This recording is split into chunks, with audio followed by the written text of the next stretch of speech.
Welcome to Knowledge Ascension. Today I'm going to show you how to share games on Steam updated for 2024. Firstly, open the Steam application on your device. Once you open the Steam, to the top left corner you can see the Steam option. Once you click on that, you will be able to find settings. So click on that. Once you are in settings window, you will be able to find family option.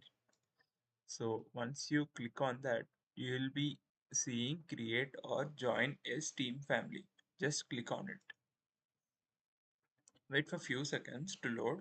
So once you are in this family management page, you'll have two options: join a family, create a family.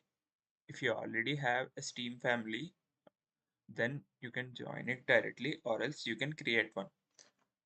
After you join or create a family, you will be able to see an option called authorize library sharing on this computer. So that is the option which will help you to share your game, and you can actually use it on the other device.